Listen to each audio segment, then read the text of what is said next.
October 1916, a valley in France. The rain hadn't stopped for 3 days. Mud covered everything. It filled the trenches knee, deep in some places. Canadian Sergeant Harold Mitchell stood in the forward observation post, watching through his binoculars as another operation failed. Funds 200 yards away. A German machine gunner sat inside a concrete pillbox. The gray building looked small from this distance, but Mitchell knew it was killing his men. Yesterday, 7 soldiers died trying to move supplies across open ground. The day before that, 9 more. The German gunner could see everything from his position on the ridge. Mitchell lowered his binoculars and shook his head. This was the 3rd sniper team he'd sent forward this week. Each time the same result. The snipers would set up their rifles. They would look through their scopes. They would aim at the distant pillbox and they would miss. The target was simply too far away. British Army scopes could make a target look 3 times bigger than it actually was. At 600 yards, that worked fine. At 800 yards, things got blurry. At one's 200 yards, the German machine gunner looked like a gray smudge against a gray background. You couldn't hit what you couldn't see clearly. The numbers told a terrible story. Across the British and Canadian lines, enemy snipers and machine gunners positioned far away were killing 47 men every single day. 47 lives lost because the Allied forces couldn't shoot back accurately at distances beyond 800 yards. The artillery could reach those targets. Of course, big guns could throw shells miles away. But calling in artillery for every single distant machine gun nest was slow. It wasted shells. By the time the big guns started firing, the German soldiers often moved to new positions. And the constant bombing ate through ammunition supplies that were already running low. Mitchell had watched officers argue about this problem for months. Everyone agreed something needed to change. Nobody could figure out what. The British War Office had spent 250,000 developing their rifle scopes. Teams of engineers and lens makers worked on the design. Surely, the officers said, this was the best equipment money could buy. If trained marksmen couldn't hit targets at long range, well, maybe those targets were simply out of reach. Maybe warfare had limits. Maybe some machine gun nests just had to be dealt with using artillery or frontal attacks. No matter how many men died in the process. In the reserve trenches half a mile behind the front lines, Corporal Francis Pegamagabo cleaned his rifle. He was Ojibwe from the Parry Island Band north of Georgian Bay. Before the war, he worked as a hunting guide. He took wealthy men from Toronto into the woods and helped them shoot deer and elk. He knew guns. He knew optics. He'd spent years watching animals at long distances, calculating wind and drop, and the 1,000 tiny things that separate a hit from a miss. Pegamagabo had been watching the sniper teams fail. He'd been taking notes in a small leather journal he carried in his pack. He wrote down distances. He wrote down weather conditions. He wrote down every detail of how the standard army scopes performed, and he'd started to see the real problem. Everyone else thought the scopes failed because they didn't magnify enough. That was part of it, sure. But Pegamagabo noticed something the trained officers missed. He watched how the scopes wobbled on their mounts when snipers adjusted position. He saw how the metal rings holding the scope to the rifle had tiny gaps, little spaces where movement could slip in. At 600 yards, that wobble didn't matter much. At one's 200 yards, that tiny movement meant missing by 10 feet or more. He also noticed the eye relief problem. Eye relief was the distance your eye needed to be from the scope lens to see a clear picture. The Army scopes required your eye to be exactly 2 inches away. Get closer or farther, and the image got dark around the edges. When soldiers were tired, when they were cold, when they'd been crouching in muddy trenches for hours, they couldn't hold that perfect 2-inch distance. Their shots went wild. Pegamagabo started thinking about solutions. Back home, he'd modified hunting rifles dozens of times. He'd fitted scopes onto guns that weren't designed for them. He'd made custom mounts using whatever materials he could find. The principles were the same here. The scale was just bigger, the stakes higher. He mentioned his ideas to Lieutenant Andrew McNaughton during a supply run. McNaughton was an artillery observer who spent his days trying to spot distant targets for the big guns. He was just as frustrated as everyone else with the equipment. When Pegamagabo explained his theory about scope mounting and eye relief, McNaughton listened. He didn't laugh. He didn't dismiss it. He asked questions. Then, Pegamagabo made his formal proposal to the British officers at headquarters. He walked into the command tent with his notes and his diagrams. He explained how he could modify the existing scopes. He showed them calculations proving his mounting system would work.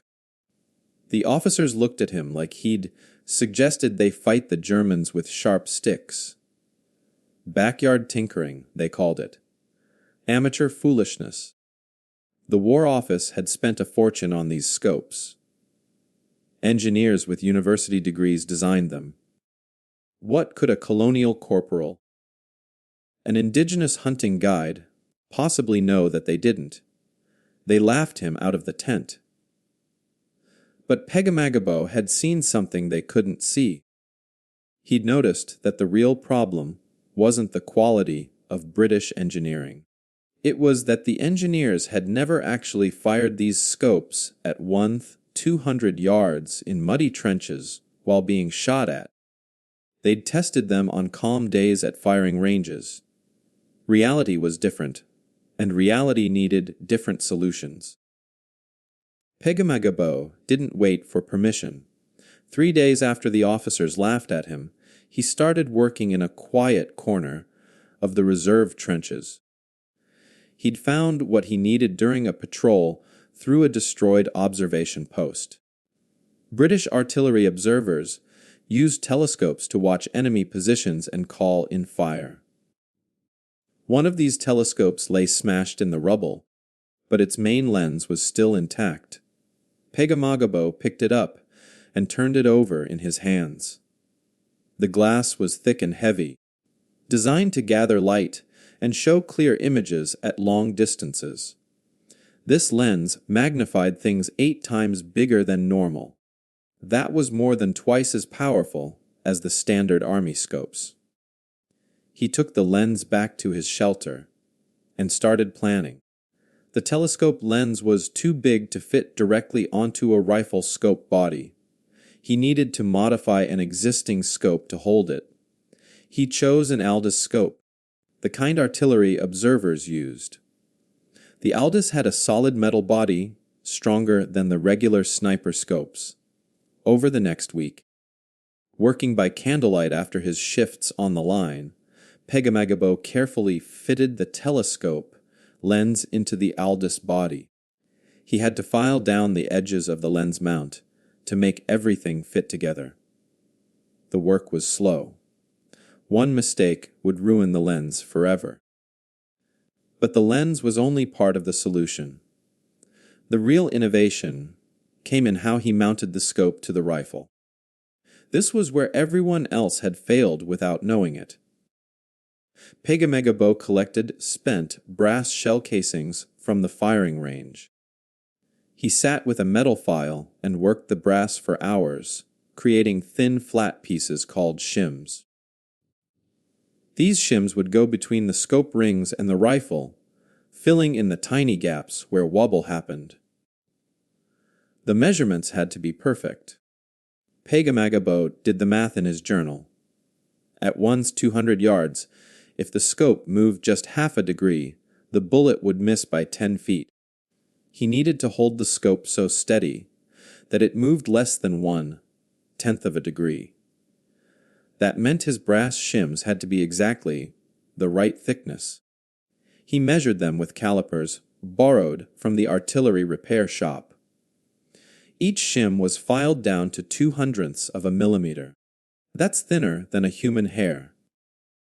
Too thick and the scope mount would crack under pressure. Too thin and the wobble would remain. He made 6 different shims before he got the thickness right. The brass was soft enough to file, but hard enough to hold firm under the shock of firing. When he finally fitted them into place, the scope sat rock solid on the rifle. No movement, no wobble. He pushed on it with his thumb. Nothing shifted. The eye relief problem needed a different solution. Pagamagabo cut a piece of leather from an old boot and shaped it into a cheek rest. This rest attached to the rifle stock and positioned his face exactly 3.5 inches from the scope lens. Every time he aimed, his eye would be in the perfect spot automatically.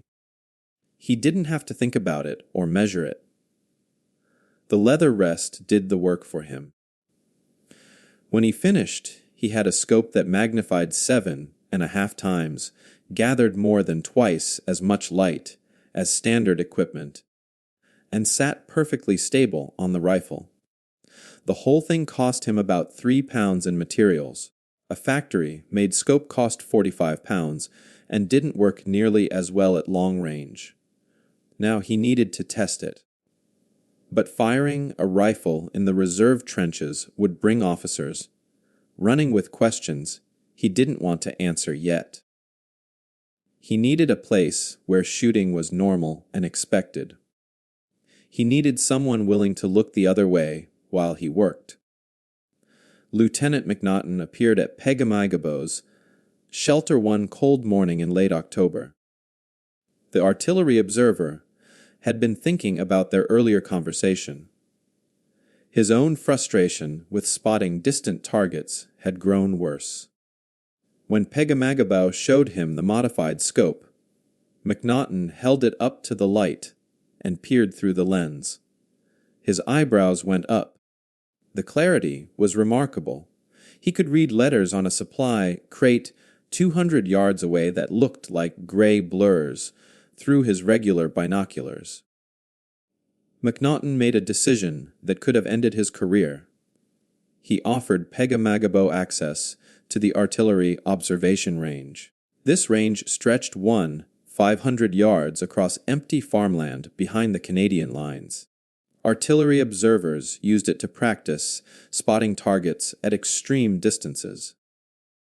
McNaughton told the range guards that Pagamagabo was testing equipment for a special project. The guards didn't ask questions. Officers did strange things all the time during the war. For 3 mornings, Pagamagabo arrived at the range before dawn. He set up targets at different distances: 800 yards, 1,000 yards, 200 yards, 500 yards.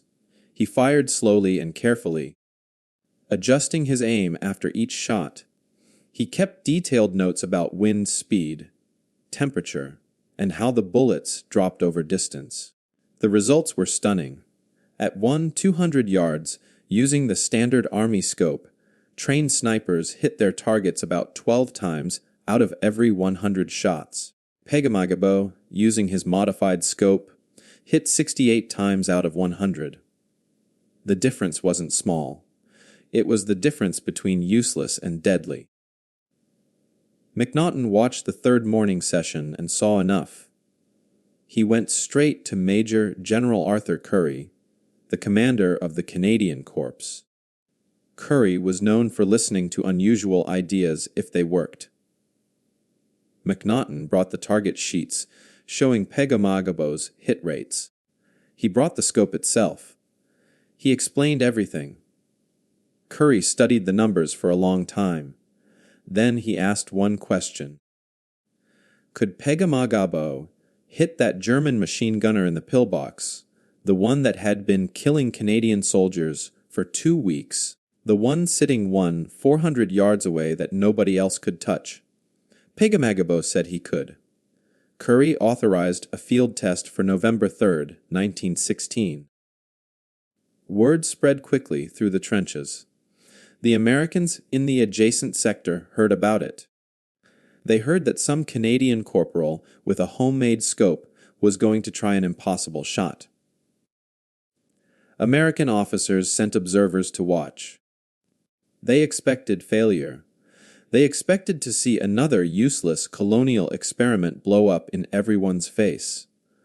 Some of them joked about it over breakfast. One American lieutenant called it backyard garbage made from junk and spit. They said it belonged in a trash heap, not on a battlefield. November 3rd arrived cold and clear. Pegamagabo took his position in the forward trench. Behind him, 3 American observers stood watching. One of them was still smiling, shaking his head at what he thought would be an embarrassing failure. The German pillbox sat on the ridge, gray concrete against gray sky. Survey teams had measured the exact distance using their equipment. 400 yards, almost 8/10 of a mile. Pegamagabo settled the rifle against his shoulder. The leather cheek rest positioned his eye perfectly. Through his homemade scope, he could see the dark opening of the pillbox clearly. He could see the shadow of movement inside. He waited for the wind to drop. He let out half a breath. He squeezed the trigger. The German machine gunner fell. 1 shot, direct hit. 400 yards. The American observers stopped smiling. Their mouths hung open. One of them stepped forward immediately, his hand reaching for the scope. The backyard garbage had just done what their expensive military equipment could not. The numbers told the story better than words ever could. Before Pegamagabo's scope appeared on the Canadian lines, sniper teams averaged 1.3 confirmed kills per week at ranges beyond 800 yards. That was across all the Canadian snipers working the Somme sector. 1 kill per week for every sniper team. Meanwhile, those same sniper teams were losing men at an alarming rate. 23% of snipers sent to engage long-range targets became casualties themselves. The German counter-snipers were winning. After November 3rd, everything changed. Within 2 weeks, Canadian sniper teams equipped with modified scopes were averaging 8.7 kills per week at long range. Their casualty rate dropped to 9%. The difference wasn't small or gradual. It was immediate and overwhelming. Suddenly, Canadian snipers owned the battlefield at distances beyond 1,000 yards. German soldiers, who thought they were safe in their distant positions, started dying. Major General Curry understood what he was seeing. This wasn't just one good shot by one talented soldier. This was a complete shift in how warfare worked at long range. He authorized immediate production of more scopes, but this created a problem. The Canadian Corps didn't have factories making precision optics. They had muddy fields and cold trenches, and workshops meant for fixing broken wagons. Curry assigned engineers to figure out how to mass produce Pegamagabo's design under field conditions. The engineers studied his scope for 3 days. They measured every part. They took notes on the brass shims and the leather cheek rest, and how the telescope lens fitted into the Aldous body. Then they visited every destroyed observation post and damaged artillery position in the Canadian sector, collecting salvaged telescope lenses. They found 38 usable lenses. In the first week, the workshop team set up production lines in reserve area barns. soldiers with metalwork experience were pulled from regular duties and taught how to file brass shims to the correct thickness. Each shim took about 40 minutes to make. The work required steady hands and good eyes. The calipers had to show exactly 0.02 of a millimeter, or the shim got thrown away and the soldier started over. By January 1917, the Canadian workshops had produced 247 modified scopes. Each one cost approximately $43 in materials and labor. The British factory scopes cost the $45 each and couldn't match the performance. Some quick math showed the Canadians had created equipment worth $11,000 in factory terms while spending only about $2,740 in actual costs. And their equipment worked better. The scopes went to the best marksmen in each battalion. Training took 2 days. Soldiers learned how to account for bullet drop at extreme distances. They learned how to read wind at 1,000 yards by watching grass movement and dust patterns. They learned that at these ranges, even the rotation of the earth had to be considered. A bullet flying for 3 full seconds would drift slightly to the right in the northern hemisphere, because the planet was spinning underneath it. The drift was small, only about 6 inches at once 200 yards, but it was enough to turn a kill shot into a miss. The British High Command heard about the Canadian success, but resisted adopting the design. British officers didn't like the idea that colonial soldiers using salvaged parts had invented something better than official War Office equipment. It felt wrong. It challenged the natural order of things. Besides, the British argued, maybe the Canadian success was just luck. Maybe Pega Mangabo was simply an exceptionally talented shooter, and the scope had nothing to do with it. Then came Vimy Ridge in April 1917. The Canadians were preparing for a massive assault on this German-held position.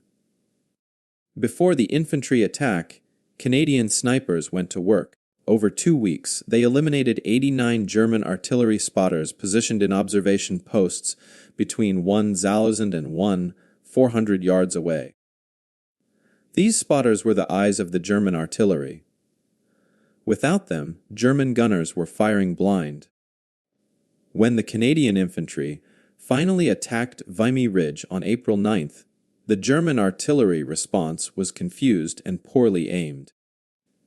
The Canadian casualties were far lower than expected. British generals studied the Vimy Ridge operation reports. They read about the sniper success. They saw the numbers. Finally, in May 1917, the War Office authorized limited production of scopes based on the Canadian design. The British version cost more because they insisted on using new components instead of salvaged ones. But the basic design was the same. Pega Mangabo's brass shim system, his eye relief solution, his mounting technique. The Germans noticed they were losing the long-range fight. Their intelligence officers collected reports from survivors about Canadian snipers hitting targets at distances the Germans thought were impossible. In March 1917, the German army responded by creating special Scharfschützen, precision marksman squads equipped with improved 4 times magnification Zeiss scopes. These were excellent scopes, probably the best factory-made optics in the world at that time. But they still only worked effectively out to 900 yards. The Canadians could shoot accurately 300 to 600 yards beyond that range. The Germans had improved their equipment, but they still couldn't match the modified Canadian scopes. German soldiers started changing their behavior. They stopped moving during daylight at any distance they thought might be within Canadian sniper range. They built their observation posts farther back from the front lines. They dug their trenches deeper. The psychological effect was almost as important as the actual casualties. German soldiers knew that nowhere was truly safe. A Canadian sniper might be watching from over a mile away, and the first sign of his presence would be one of your friends falling dead. Pegamagabo himself became a legend among both Canadian and German troops. He kept a small notebook where he recorded every confirmed kill. The official number reached 378 by the time the war ended in November 1918, but his fellow soldiers believed the real number was much higher, probably over 500. Many kills happened during chaotic battles where nobody had time to confirm exactly who shot whom. 1 week at Passchendaele stood out in the records. The Battle of Passchendaele was fought in October and November 1917 in conditions even worse than the Somme. Rain turned the battlefield into a swamp. Men drowned in shell holes filled with water. In one 7-day period during this nightmare, Pegamagabo eliminated 31 German soldiers. 7 of them were officers identified by their uniforms and binoculars. The ranges for these shots varied between 1 Zalozan and 450 yards. Every shot was fired in terrible weather, through rain or fog or both. The Americans finally admitted they'd been wrong. By summer 1918, American forces were arriving in France in large numbers. They brought Springfield rifles with standard scopes. These scopes worked fine at normal ranges, but failed at distances beyond 800 yards, just like everyone else's equipment. Lieutenant Colonel Townsend Whelan, an American ordnance officer, spent a week with Canadian sniper units. He test-fired their modified scopes. He reviewed their kill records. Then he wrote a report to the War Department in Washington. The report was blunt and honest. The Canadian improvised optics, Whelan wrote, had proven superior to American Springfield scopes in every measurable category. He recommended immediate adoption of the Canadian design. American workshops in France started producing modified scopes in August 1918. The war ended 3 months later, so American snipers didn't get much time to use them. But the ones who did reported the same results the Canadians had seen. Better accuracy, longer range, more kills, lower casualties. By the time the armistice was signed on November 11, 1918, the modified scopes had changed how armies thought about long-range shooting. What started as one corporal's homemade experiment had become standard equipment across multiple armies. The impossible had become routine. When the war ended in November 1918, Francis Pegamagabo packed his rifle and his modified scope and went home to Canada. He thought his service would mean something. He thought saving hundreds of lives through his innovation would earn him respect. He was wrong about both things. Pegamagabo returned to a country that still saw indigenous people as second-class citizens.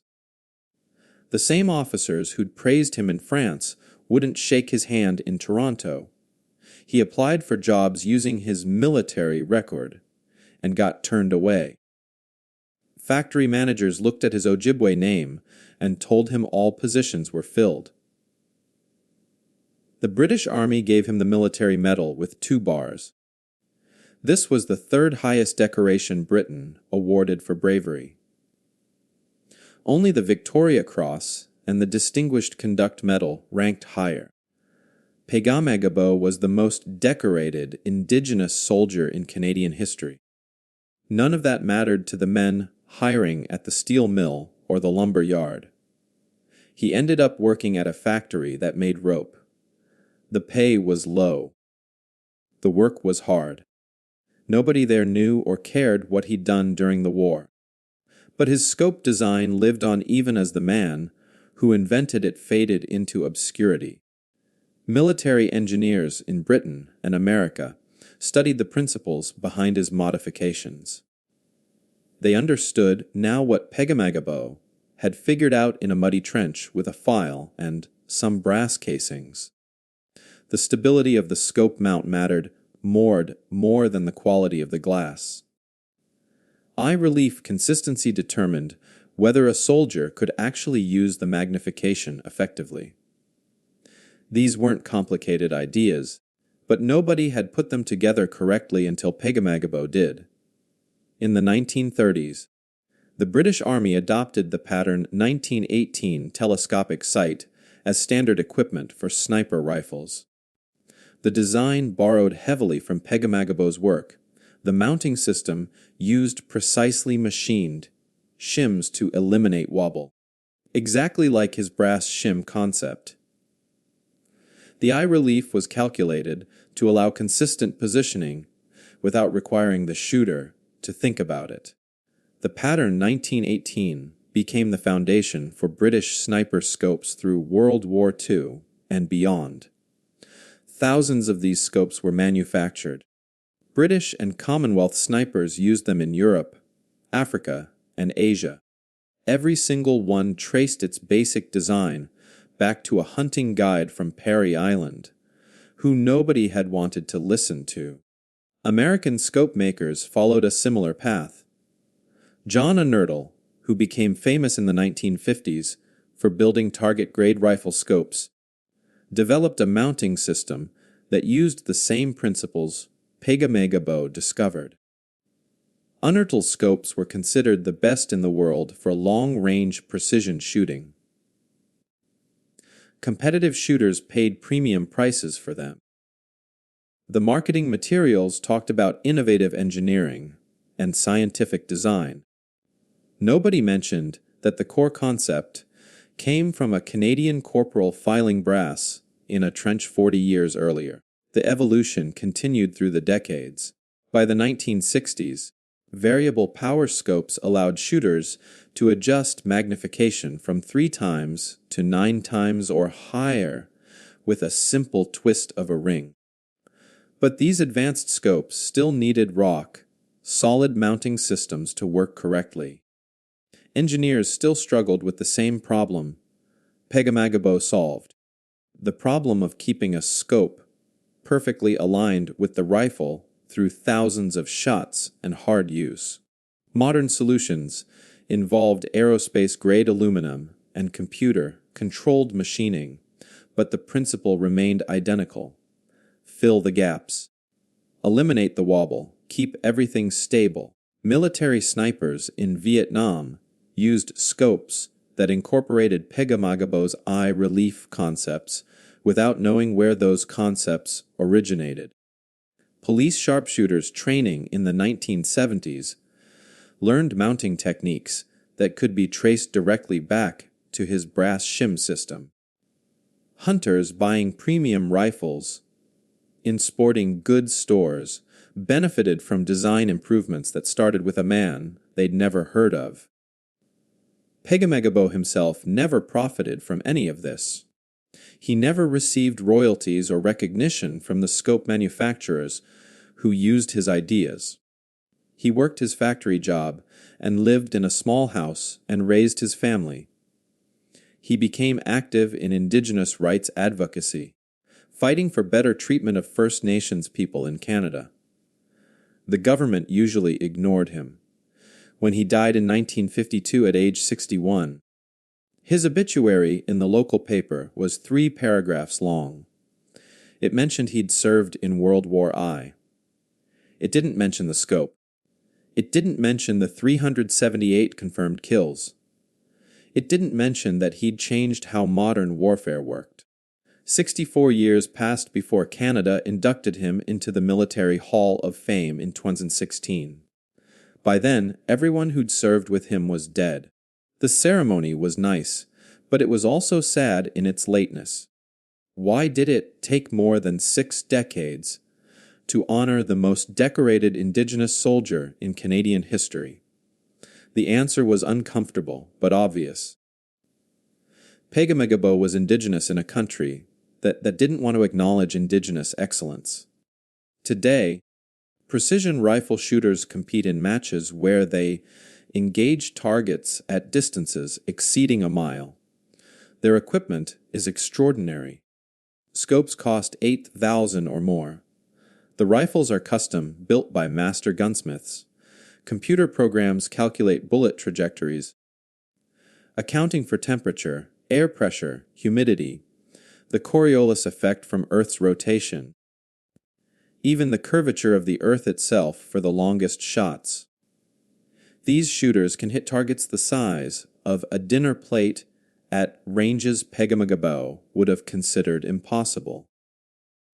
But when those shooters mount their expensive scopes to their expensive rifles, they're still solving the same fundamental problem. The scope must sit perfectly stable. It cannot wobble. It cannot shift.